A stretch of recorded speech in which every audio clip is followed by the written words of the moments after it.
Zootopia, released in 2016, starring Ginnifer Goodwin, Jason Bateman, Idris Elba, and Jenny Slate. This is a film about Rabbit that wants to move to the big city, Zootopia, and she wants to be a cop, even though everyone's telling her she can't be a cop, and this is about her journey. This was a very enjoyable Disney movie. The characters and the story were very entertaining, fun, and likeable. Judy Hopps the bunny and Nick Wilde the fox, they were interesting. They were a little bit different, not quite the usual Disney characters, which I appreciated. I also really liked Idris Elba as the Buffalo Chief. He was really cool. There's just something about his voice that gets me every time. I think he's great. And yeah, basically put Idris Elba in anything and it's already a better film. So that's a big thumbs up from me. It was very well animated.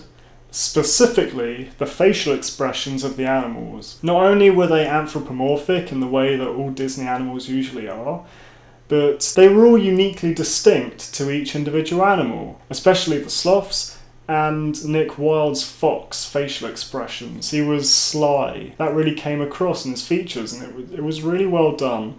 It really brought the characters to life, on top of the performances, that is. I also really enjoyed lots of the subtle pop culture references throughout. There was the Godfather reference, which kids might not get, but I really appreciated. And there was a Breaking Bad reference as well. So yeah, that was nice. Zootopia had quite a mature subtext to it, which carried a very relevant message for the times we live in at the moment about racism and segregation and stereotyping. So there were a few nitpicks I had with the film. For one, it didn't really have that sort of wow factor.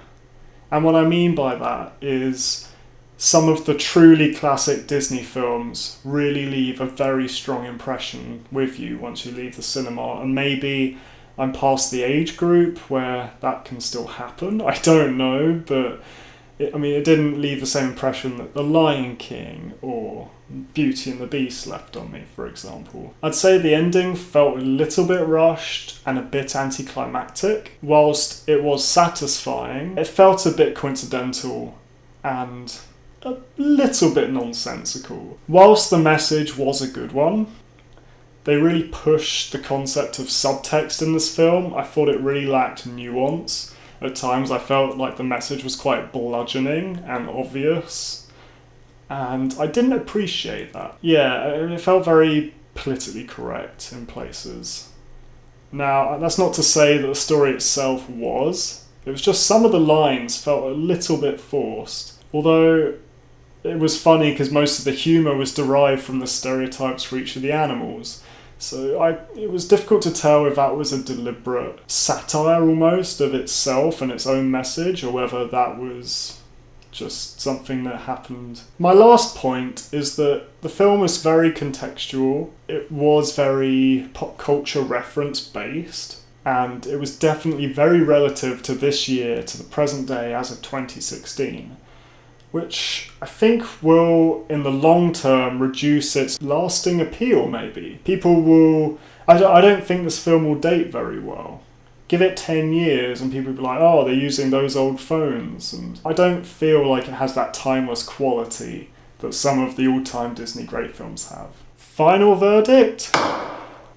7 out of 10. Bronze rating. This was a very solid and entertaining Disney film. And the last couple of Disney films haven't entertained me as much as this one did. That said, I think it lacks that timeless quality of the all-time greats, and there were a few things that bugged me watching the film, but it didn't detract too much from my enjoyment overall. This was a really solid film, and it entertained me a lot, and I wouldn't mind a sequel, especially if it stars the characters of Judy Hopps and Nick Wilde, because they were really fun. Thanks for watching this video.